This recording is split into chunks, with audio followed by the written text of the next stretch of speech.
It's Monday here on the North Shore Drive podcast. I'm your host, Chris Carter, going to be joined by Adam Bittner and Noah Hiles today. We're going to talk Steelers at first. We're going to talk a little bit about the leadership that needs to happen from certain players on the Steelers team this year for things to go in the right direction, kind of change the tone that hasn't been there for the past couple seasons. That plus some talk about Hard Knocks and Cam Heyward's opinions on the team being followed around closely by cameras, and Noah Hiles on the Pirates getting back to 500 before the All-Star break. It's Chris Carter, the North Shore Drive podcast. Let's get into it. You are now listening to the North Shore Drive podcast, a show on all things Pittsburgh sports from the writers of the Pittsburgh Post-Gazette, hosted by Christopher Carter.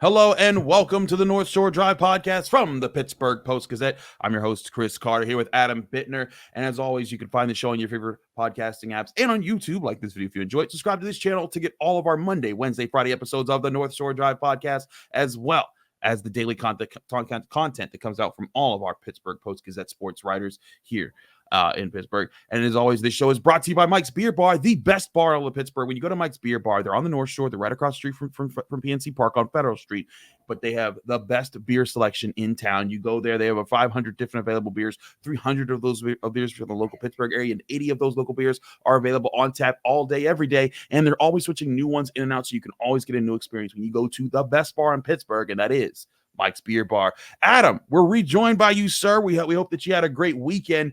I wanted to lead off today's discussion talking about what I think is, and I've talked about this a little bit before on the show in kind of passing, but I wanted to focus on it for at least a segment here today. And I think that a big part of what needs to happen is that there needs to emerge an offensive leader or two this year that can stabilize this group. And I think that as much as people want to focus on Russell Wilson's play action ability, his deep ball ability, his mobility, all the things that he can do physically, I think his presence on the field, off the field, in the locker room is just as important as his play, because this is a team, Adam, and you and I were talking about this before we hopped on camera, but this is a team where they had guys like Ben Roethlisberger, Maurkice Pouncey, David DeCastro, who were able to kind of steer the group in the right direction when things weren't going well. But they haven't had that guy for the last couple seasons, and it's been noticeably part of the problem. And yes, offensive coordinator is part of the problem. Quarterback play in general is part of the problem. But I do think that there is a bit of an intangible boost that can happen if there's just a steady leader that people can kind of get behind and knows how to handle the adverse moments that always happen in football. Yeah, I think that shows up in the fact that, you never thought the Steelers were out of a game with Ben Roethlisberger. I can't, especially, even in that last season in his career when he was physically limited, he was still able to rally the team and he knew what needed to happen. And he had guys around him. You mentioned DeCastro, Pouncey. Those guys knew what needed to happen. And they kind of got everything in order around them. And that's why they were able to, stage a lot of comebacks, even though they probably were not talented enough, or at least not as talented as some of the teams that they were beating. In those late game situations, they had the things that they needed. And I think what we've seen with the Steelers the last couple of years is you knew games were over at times, right? I think of that Arizona Cardinals game last year, the 49ers game in that season opener, just games that were over and you knew they weren't coming back. Those were much rarer under Ben Roethlisberger. And I don't want to knock Kenny Pickett too much because I think he's gotten enough flack already. He did lead some comebacks. You think about that the Raiders game on Christmas Eve a couple of years ago, the Ravens the following week. It's not as if they lacked the ability to come back. There were just more instances of games where you're like, they're toast. They're done. And I think that's the kind of thing that comes back to leadership, right? Is because even if you struggle early offensively in a game, you need that veteran leadership to be like, just keep grinding, man. Just keep grinding. Let's get 7 points here. Let's get a little bit of momentum. And that gives you a chance to surge at the end of the game and win games.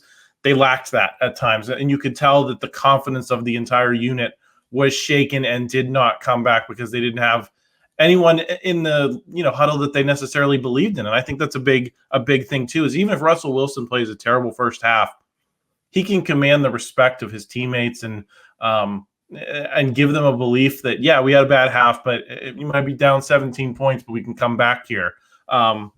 I just don't think that was there with Kenny Pickett or Mitch Trubisky for that matter. Listen, I think that that's certainly part of it. And to your point, yeah, Kenny Pickett had 6 fourth-quarter comebacks, 7 game-winning drives, but a lot of those comebacks happened because the defense held the other team in check and the offense did just enough to get over the line. Whereas to your point, veteran quarterbacks like Ben Roethlisberger and a lot of the comebacks they had, sometimes it was multiple possessions. I mean, we saw, there was the one year against the Broncos, I want to say 2017 or 2018, maybe it was 2016 actually, I think, but they were down by like 20-some points and they found a way to battle back in those. You don't see that in today's Steelers, really coming up now. And I think that's where Russell Wilson can be a guy who can string together consistency, can string together positive plays, and even when he's playing poorly, he can find a way to snap himself out of it because he's done that a lot in his 13-year career. I think that there's a lot to this, Adam, that I think that goes into it. But I think it's also the Steelers need to develop the leadership culture back on offense. And I talked about this with Ryan Shazier. We had him on shortly before the NFL draft on the North Shore Drive podcast. And he talked about how, when he came into the Steelers in like 2014, there was he was coming on to a team that had Cam Heyward, who was already on the up and up.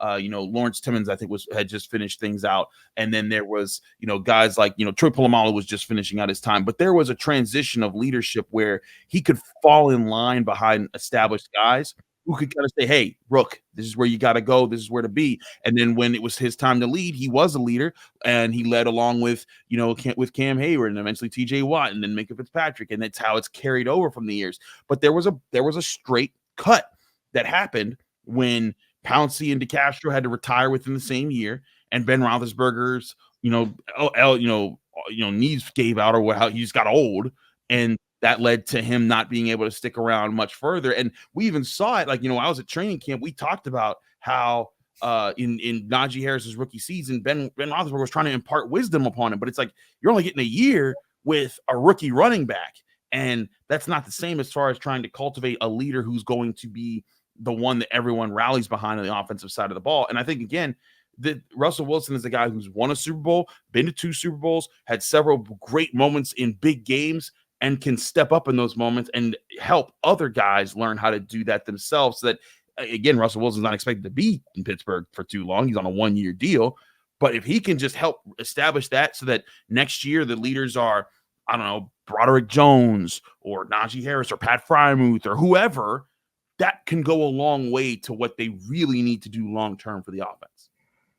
Yeah, and I think this is a chance for him to it's a legacy thing too as well, because you think about the way things ended in Denver with the stories of him, kind of being aloof, having his own office in Denver where he wasn't really in the locker room. I think we've seen kind of a different Russell Wilson so far. He's made a commitment to be in Pittsburgh, even though he has, properties elsewhere. He's got lots of other things he could be doing. But he was going to Kennywood with his family, right? And I think that's reflective of a guy who knows, hey, maybe I didn't get some things right in Denver, and I have a chance, with one of the premier, franchises in the league to, have a legacy here, and that goes beyond me just winning possibly in 2024, but kind of setting the table for these guys to be telling stories about me when they win a Super Bowl. You know what I mean? Right. And I think that's it's not just something we're speculating about. I think we've seen it with him to this point. And something else we were talking about off camera, Chris, that I think is really important is that Russell Wilson kind of knows where the ball needs to go. And I think that's a big component that the Steelers have missed. I think you and I went back and forth about Pro Football Focus grades for Ben Roethlisberger on Twitter at one point in his last couple of years. And I was very into the analytics of that and said, listen, Ben Roethlisberger is one of the worst quarterbacks in the league by statistics. But then, late in that final season, he was leading game-winning drives. And it's because he knew where the ball needed to go more so than the guys who've replaced him. I think that's going to be a big component is that, can Russell Wilson still get it there? If he can, I think he has a chance to be really good. But even if, he is physically diminished to some degree, I think his mind can be, an asset that the Steelers have lacked. And I think that's part of leadership, right? Is being confident that this is where the ball needs to go and this is what we need to do. Guys feed off of that in the locker room. So I think that's an important component as well.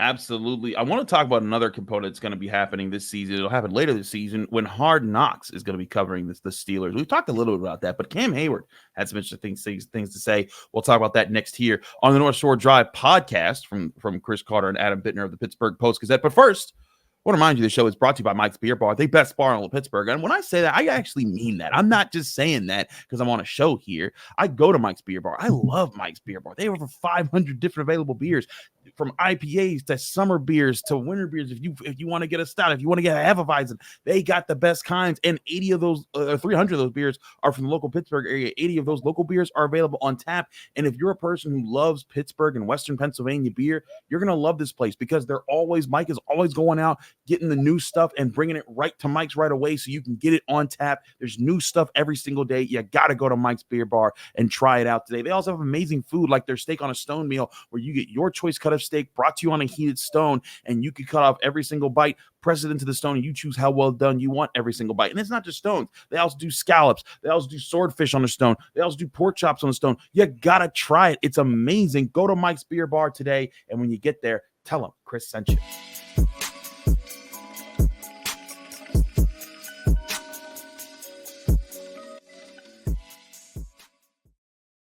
Back here on the North Shore Drive podcast from the Pittsburgh Post-Gazette, Chris Carter, Adam Bittner. Adam, let's get into a few things here as far as Hard Knocks. And Cam Heyward sounded off a little bit on this recently, and some displeasure about what could be happening here. What did you see from how Cam Heyward responded to the Hard Knocks situation that's going to happen for the Steelers?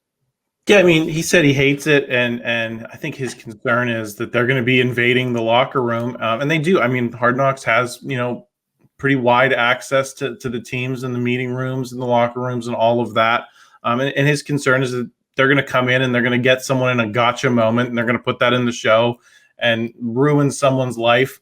And that seems to be the substance of, his criticism of the show and having the cameras around. I found that take interesting because I watch Hard Knocks. I watched the quarterback show last season produced by Peyton Manning. It was on Netflix. I'm watching the receiver show right now with Devontae Adams, Amon-Ra St. Brown, those guys. And that's not really the tone of these shows, in my opinion, Chris. It's not gotcha television. I think if it was, the NFL would be leery of cooperating with it. It's more about just kind of showing the day-to-day. And, I don't think if someone says something off color that they're just going to rush to put that in the show to humiliate a guy. Right. But I don't know. What say you? I as a person who loves football content just because it gives us more access and it's always interesting to see other sides of these players, I do think there's a benefit to it. I talked about this in other shows. I think a show like Receiver could be really helpful to a guy like Amon-Ra St. Brown, who isn't, if you're a football fan, you know him and you're like, whoa, that guy's really impressive. But if you're the casual fan, you had no idea who that guy was. You're like, oh, he plays for Detroit. I guess they were good. They were good this year, right? But stuff like that can really boost your profile. And, that's something that Cam Heyward's trying to do. He has a podcast now, where he's trying to show, hey, I'm this marketable person who has a brand that people love and enjoy. And so I do think it can benefit them. I do also get the Steelers' willingness to keep people out. I mean, full transparency, the Steelers, we don't get to go into the Steelers locker room until they break things down after a game. We're not in there. If you think back to when Joey Porter used to say things like they shot me in Denver. We don't get those moments no more because we're not in there around those times. There's no cameras for that. And I think that's where, the Steelers have, lines of protection. So I think part of this might be the fear of the unknown of Hard Knocks. And look, I'm sure there's moments in locker rooms that they'll keep out, Cam Heyward might be like, these guys say I look like Chris Carter. I'm not as ugly as that dude. That HBO will probably block that part out. But at the same time, I do think that there's a level of hey, there's a level of decorum the Steelers have kept with us around. And now they're probably going to want to try to keep that up more often with those cameras around. And how much can they do there? When we go to the locker room, there's certain things that we're not, if this person isn't talking, we're not allowed to say that. And so I'll be interested to see the level of access that HBO gets for Hard Knocks. And again, it's the whole AFC North. It's not like the Steelers have been singled out here. I get his his fear and his first, like, his like, I don't know about this. But to your point, they could have destroyed several of these franchises. I mean, heck, they were covering the Hugh Jackson Browns, and like there were some messed up moments that they got there, but it wasn't like they tried to get them on every little thing here and there, because listen, in football, these are athletes, these are men who are competitive, and there are things that are going to get said that are not TV, ready, and there's things like that. I think that Cam Heyward and the Steelers will be fine for the most part. Now, for the time of the season, this is what could be really interesting, is because we think of Hard Knocks, we often think of training camp. It's easy to get things right in training camp because there's no pressure on the line. But this is going to start when the gauntlet of AFC North opponents starts to run for the Steelers, and they have to play those tough games. And if those games go poorly, that could be the really interesting component that makes things tough. And because if there's some infighting, if there's some struggles, I mean, you remember last year, George Pickens, didn't block for Jalen Warren. All we saw was George Pickens and his interactions with us. We didn't see how that was with the team. If a moment like that happens where one player lets down the team in a certain way, and it's a highlight, and the HBO cameras focus on them for the next practice, what is that like? What does that peel out? What do we learn as the public that we normally wouldn't have learned because those cameras are there? I think that's the interesting point that could happen here for Hard Knocks and the Steelers. Yeah, that's certainly true, and I think it's also important to note that it's going to be produced, in the moment, kind of more like when we do these podcasts and we sit and we react. Hard Knocks is going to be reacting to an event and publishing an episode, as opposed to what they do in the preseason, where I think it's a little more narratively focused, where they say, oh, we've got Sauce Gardner. We're going to do the Sauce Gardner package and focus on him this week, like they did with the New York Jets last year. We're going to focus on Aaron Rodgers and his, throwing grass in the air. I think there's going to be a little less soft, featurey stuff like that, and it might be a little bit more newsy and following, the existing narrative and, how the Steelers are reacting to that and all that. So do I think there's a chance that there could be friction and that kind of stuff? Absolutely. I just don't think that, and these football players, for good reason, fear, kind of gotcha journalism, and because there are guys that practice that and try to get them in, to say something that's going to cause controversy and all that. So it's an understandable fear from a wider media perspective. I just don't think these shows are focused on those things as much as the bigger picture story.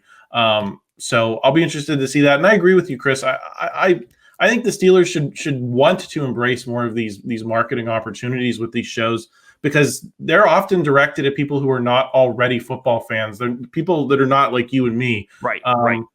They're directed at people who like reality shows, right? And it's their kind of touchstone to try to get into, sports. I think the F1 show, Drive to Survive, is probably the best example of a Netflix show that it did huge things for Formula One in America. And now tons of people watch that sport that weren't watching it before, because it's always been kind of more like European. But I think receiver, quarterback, I think that's been a touchdown for a lot of people too, because it, especially like, female fans, for lack of a better term, they watch that and they like to know the people often, maybe more so than the X's and O's and that kind of stuff.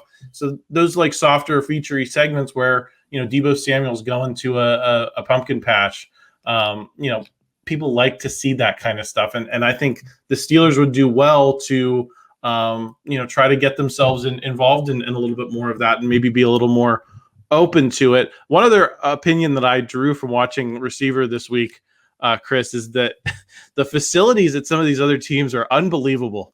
Have you seen the Raiders place that they keep doing the establishment shots? Looks like a spaceship. Yeah. And even the Vikings facility is very nice. And then I'll be curious to see how the Steelers facility juxtaposes against some of these others. Although I don't think the other teams in the division necessarily have these gaudy complexes like some of the other teams. But that was the other striking thing, Chris, is that, boy, when the players complained about the facilities for the Steelers, that's what they're looking at. They're watching these Netflix shows. They're like, wow, that Raiders facility is really nice. That's the thing, is that they're looking at all. I mean, here's the other thing. You look at Pitt's facilities and like their locker room and things that they show simply on videos, because again, we're not allowed in the Pitt locker room as reporters, but we've seen like how they've updated over the years, and like it looks high tech, it looks advanced, and it looks cool, it looks comfortable, and the Steelers kind of looks like your old school traditional locker room. And listen, that's part of the feel of the Steelers. They are traditional. They're the standard. They're the old school. But it kind of goes to your point about it'll be interesting to see what it's, for people to compare side by side to the rest of the AFC North. And I think that will be the really interesting thing is how do these games play out? Because now you're going to see not just the one team, you're going to see how each of these teams react to wins and losses against each other as they all battle for playoff spots and the division and everything else there. That could be a lot of fireworks. I get why Cam Heyward has some hesitations, but I think it's going to be really good for the AFC North and for football to see all the insides of all these rivalries as they happen in real time. Adam, thanks so much for joining us here on the North Shore Drive podcast. We've got to take a quick break. When we come back, I want to talk to Noah Hiles because the Pirates are back to 500. How did they get there? Is this a good sign, or is this just another sign that they're always going to be in the middle of the road? That and talk about their first round draft pick, and then MLB draft next here on the North Shore Drive podcast.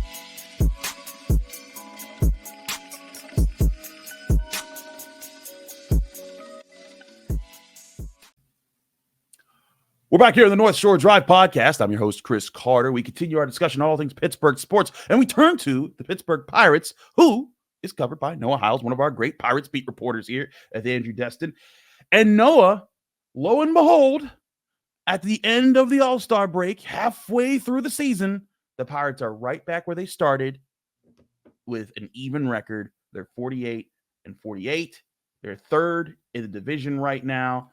They are 1.5 games back of the wild card chase, still in that thick of that group of teams, but they were able to pull through and figure out a way to finish strong. You talked about the White Sox series and how they needed to do well there, and they swept them after splitting the last series. Where do you see this? Is this a good thing that they finished 500, or do you still think this is just, hey, this is just who they are? Do you think that there's any progress that's been shown for them to battle back to this point?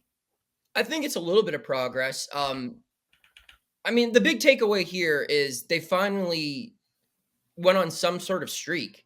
This team has been in purgatory for 2 months. They win 2 games, they lose 2 games. They win a game, they lose 2. They win 2, they lose 1. Saturday's win marked their first 3-game win streak in over 2 months. Yeah. And that's been the thing that's held this team back, where you see other teams like the Cardinals and the Mets and the Padres, they'll string some win streaks together to get a little bit of separation. And then, some of them will regress over time. But the Pirates have never really caught any sort of traction, even with Skenes. They played better, but they can't string wins together. And if they're able to do this now, that's going to be huge because, and I've said this on another show, I think. Someone was wondering what's the reason to keep watching this team when they lost a series to the Cardinals and it looked like their season was done. And there's been a couple of losses this year where you just thought, okay, the season's over. But for some reason, they keep fighting back and they're still alive. The reason you watch is because, if a team goes on a run, and it's not just the Pirates, it could be the Cubs, the Reds, the Diamondbacks, the Mets, the Cardinals, the Padres, any one of these teams. If any one of those teams goes on a 7, 8, 9, 10-game win streak, the whole National League is immensely different.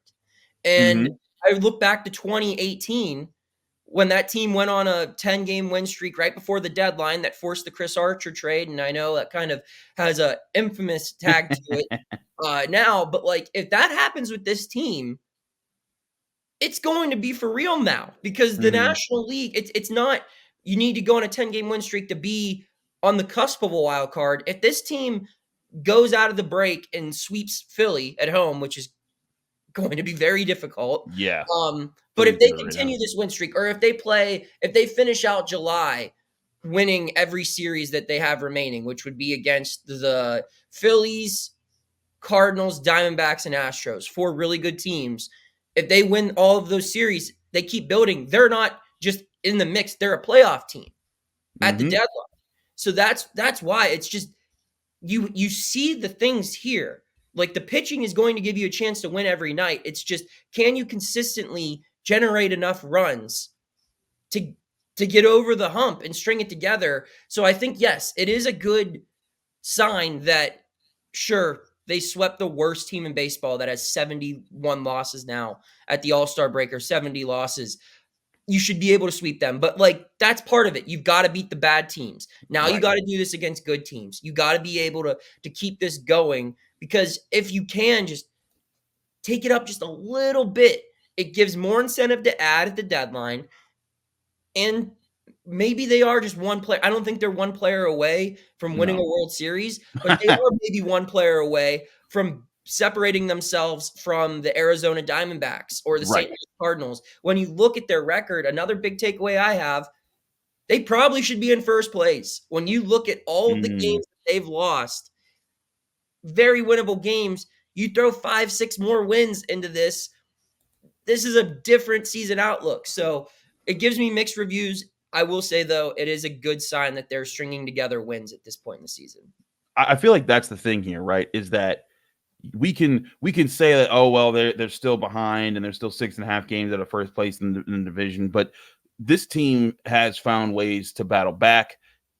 I think that it's something that you and I have talked about. We've talked about with Jason and we've talked about with Andrew, but there's character on this team. This isn't just they brought in guys who were supposed to help the culture of this team respond better to rough moments. And that was something that, like, last year, there were times where when they hit slumps, there wasn't someone to knock them out of it. And they at least have that this year. And I think that plays a big role in staying competitive. Like when they have guys like Rowdy Tellez. Rowdy Tellez has bounced back entirely from where he was. People were talking about trading that guy. Now they're chanting his name. And we've talked about that and the impact that has had on the team. And you combine that with guys like Skenes, guys that have added to the consistency of Mitch Keller.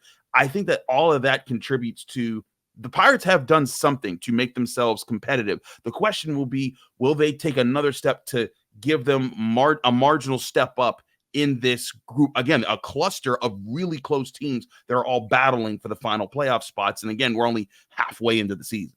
Yeah, I think the big thing that needs to happen is you need more second half turnarounds like we saw Rowdy make in June and July. And I don't think you need to be as good as Rowdy has been. I mean, Rowdy since June has been one of the best hitters in the National League. But you look, I mean, Brian Hayes had 7 hits in this last series. If his bat can get going and you can get Brian Hayes to play to his potential offensively in the second half, that's a difference maker. If you get Jack Sawinski going, like he showed signs of in this last homestand. I know he didn't do really well on this road trip, but in this last homestand where he was hitting home runs, he was getting on base, he was making plays in the field, that's a difference maker. If you can keep Joey Bart healthy and he can continue to provide offense behind the plate, that's a difference maker. That's the big thing, because you just look, and I know I'm not trying to just reiterate what Ben Cherington's saying week by week here, but there is some truth to the matter. The reality is this team is not going to go all in for a player like Luis Robert. I don't see that happening. And sure, they can go get maybe a Taylor Ward or a Tommy Pham or somebody, a slightly above average outfielder, but that guy's not going to make the difference. The difference is going to be Bryan Reynolds continuing to play at a borderline MVP rate the way he's played in the last 2 months. He's been one of the best players in baseball. You're going to need him to continue that. You're going to need more from Brian Hayes. You're going to need Rowdy Tellez to keep playing better. You're going to need more from Jack Sawinski. And if you can get some of these guys who were an absolute detriment to the team in the first half to play even just average baseball, your pitching's good enough and your star player's good enough where you might be a much better team. This is a better team than last year simply because you look, their top 3 pitchers were so much better than last year's top 3 pitchers, and their best player is better than last year's best player. It's just a challenge of getting everyone else to contribute something. And if you can get that from Palacios, who's up now, if you can get that from Nick Gonzalez, who has kind of tapered off but still contributes in spurts, if you can get O'Neal Cruz to have just one monster month, it's there. It's not going to be World Series bound, but this team can string together a couple months of winning records and stay in this. And the longer you're in it, the longer it creates an opportunity for someone else for something to go wrong. And so just by staying around, they just need to continue to improve internally, and maybe an external addition or 2 will help them. But it's got to be on the guys already on the team to simply play better, because had Henry Davis played how we thought he was going to play this year, had Brian Hayes hit the ball how we thought he'd hit the ball this year, Jack Sawinski, Michael A. Taylor, Jared Triolo, Rowdy for the first 2 months, this team would be in first place right now. It wouldn't be 500. Last question here. Your quick take on the Pirates' first-round pick, Connor Griffin, the 9th overall pick, shortstop out of Mississippi. Yeah, I mean, he's the best high school player in the country. He was the Gatorade Player of the Year.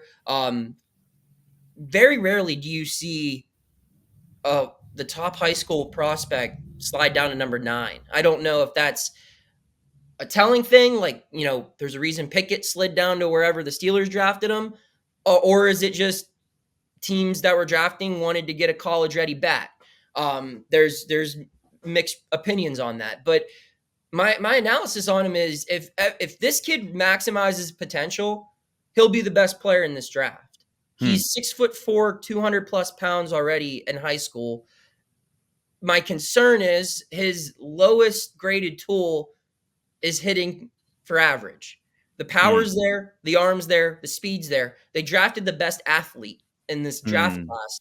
It's just they need to develop him as a hitter. And if you look at this regime's track record, they don't necessarily have a lot of success in that department. Now, what I will say is this is a dude that is unlike anyone they've really drafted in this regime. All of their first-round draft picks have been you kind of knew what their skill was going to be. You look at a guy like Nick Gonzalez or Tamar Johnson. These are hit-first players. Their tool is their bat. They're going to be someone you can bat in the top of your batting order and generate runs. Or the pitchers that they've drafted. These are guys that are going to come in and they're going to make a difference on the mound. Davis also falls into that category as like a hit-first guy. This is just a crazy freak athlete. And I mean, the comparisons, some people have said if he maximizes his potential, he could be something similar to Mike Trout. I mean, that's a heck of a comparison to be made. But that's a big comparison. He's 18 years old.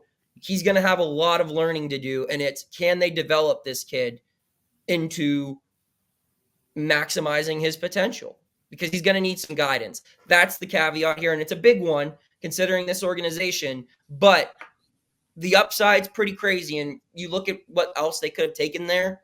This is definitely the highest ceiling available when they were on the clock. So I don't hate the pick. It's just they're betting on themselves to develop him. Not only him, but the 2 other kids they took yesterday, both high schoolers as well. It's interesting with Victor. I'm going to keep doing it. O'Neal Cruz. No matter what happens, I'm going to call that man Victor Cruz every time I come out as name. But it seems very similar to O'Neal Cruz's talent as far as just being a raw, powerful, athletic shortstop who is also big. He's 6'7", and who knows? I'll be interested to see if this kid is still growing. And maybe he gets closer to 6'7" in time. But you can get all that coverage from the Pittsburgh Post-Gazette by going to post-gazette.com to read all of Noah and Andrew's work because they're doing a great job there. Noah, thanks so much for joining us here in the North Shore Drive podcast. And thank you all for joining us here in the North Shore Drive podcast. Thanks, Adam Bittner, for joining us back Wednesday here with more on all things Pittsburgh sports on the North Shore Drive podcast. Thank you for tuning in to another episode of the North Shore Drive podcast from the Pittsburgh Post-Gazette. If you watch this video on YouTube, please like the video and subscribe to our channel. For all the sports coverage from the Post-Gazette that we have to offer, visit post-gazette.com.